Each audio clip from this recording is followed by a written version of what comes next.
সফলতার পথে এগোতে হলে নির্দিষ্ট লক্ষ্য নির্ধারণ করতে হবে, কঠোর পরিশ্রম করতে হবে, অধ্যবসায় চালিয়ে যেতে হবে এবং সব কিছুতেই ইতিবাচক মনোভাব বজায় রাখতে হবে।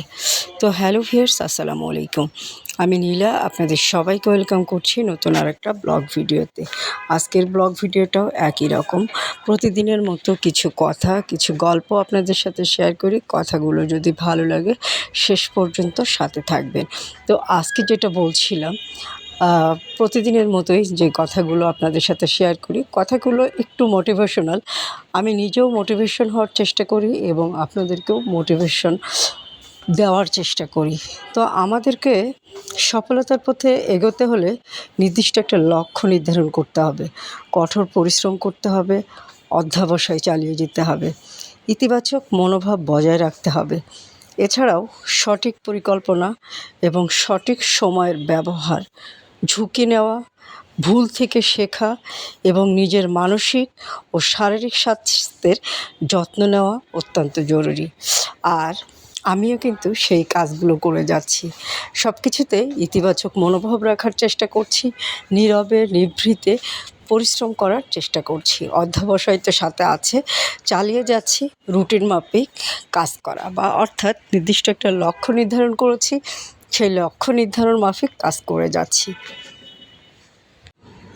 অনেকের গভীর ইচ্ছা জীবনের সফলতা বা জয়ী হওয়া, তবে এই সফলতা অর্জন করা সহজ নয়, কারণ এর জন্য প্রয়োজন সৃষ্টিকর্তার কাছে আত্মসমর্পণ, দৃঢ় সংকল্প, কঠোর পরিশ্রম, সঠিক পরিকল্পনা এবং সময়মতো পদক্ষেপ গ্রহণ। কখনো কখনো আমরা জীবনে নানা ধরনের বাধার সম্মুখীন হই, কিন্তু যারা জীবনে সফল হতে চান তারা কখনো হতাশ হয়ে পিছিয়ে যান না। তাদের লক্ষ্য থাকে এবং তাদের পদক্ষেপ থাকে দৃঢ়। এই ফিচারে আমরা জানব কিভাবে আপনি জীবনে জয়ী হতে পারবেন এবং কোন কাজগুলো করলে সফলতা পাওয়া সম্ভব। জীবনের লক্ষ্য অর্জন করতে হলে কিছু গুরুত্বপূর্ণ অভ্যাস ও মানসিকতা গড়ে তুলতে হবে, যা আমাদের পরবর্তী জীবনকে বদলে দিতে পারে।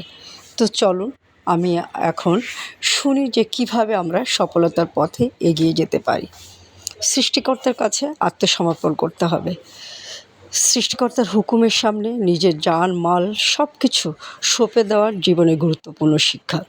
নিজের কামনা, বাসনা ও প্রবৃত্তির চাহিদাও মহান সৃষ্টিকর্তার উপর বা তাকেই প্রাধান্য দেওয়া উচিত। নিজের লক্ষ্য পরিষ্কার করতে হবে। সফল হতে চাইলে প্রথমে আপনাকে নিজের লক্ষ্য সম্পর্কে স্পষ্ট ধারণা থাকতে হবে। আপনার উদ্দেশ্য কী, আপনি কী অর্জন করতে চান। জীবনে জয়ী হতে হলে প্রথমে নিজের লক্ষ্য নির্ধারণ করুন, যাতে আপনি আপনার পদক্ষেপ সঠিকভাবে নিতে পারেন। আত্মবিশ্বাস তৈরি করুন। নিজের প্রতি বিশ্বাস রাখা খুবই গুরুত্বপূর্ণ। আপনি যদি বিশ্বাস করেন যে আপনি যা কিছু করতে পারেন, তাহলে পরিস্থিতি যাই হোক না কেন আপনি হারবেন না। আপনার বয়স যেমনই হোক, আপনি আপনার নির্দিষ্ট লক্ষ্যে পৌঁছাতে পারবেন। আত্মবিশ্বাস আপনাকে চ্যালেঞ্জ গ্রহণ করতে হবে, আত্মবিশ্বাসের চ্যালেঞ্জ, এবং সেগুলো মোকাবেলার সাহায্য করতে হবে।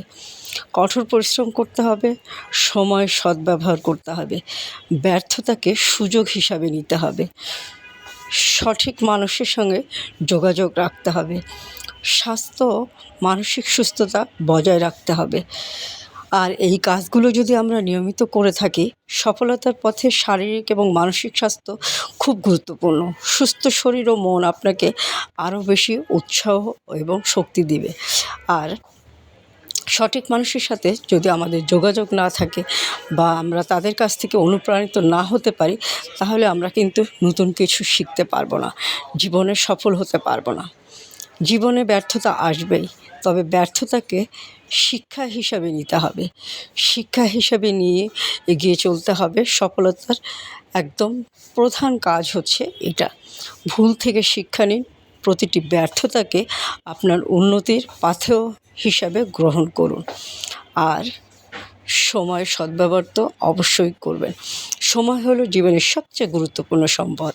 সময়ের সঠিক ব্যবহারের মাধ্যমে আপনি অনেক কিছু অর্জন করতে পারবেন।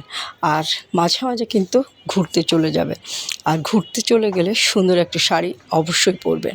এটাও সফলতার একটা প্রধান ধাপ বলতে পারেন। নিজেকে যখন আপনি আত্মবিশ্বাসী করে গড়ে তুলতে পারবেন, তখনই আপনি সফলতার পথে এগিয়ে যাবেন।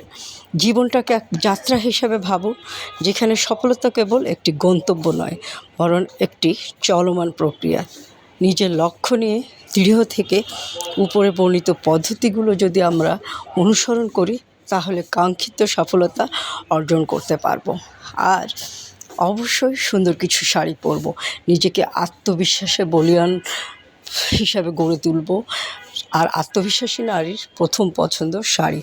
সুন্দর কিছু শাড়ি নিতে গেলে অদ্রি ফ্যাশন অ্যান্ড লাইফস্টাইলের পেজ বা ইউটিউব চ্যানেল স্বপ্নচূড়ার সাথে থাকবেন।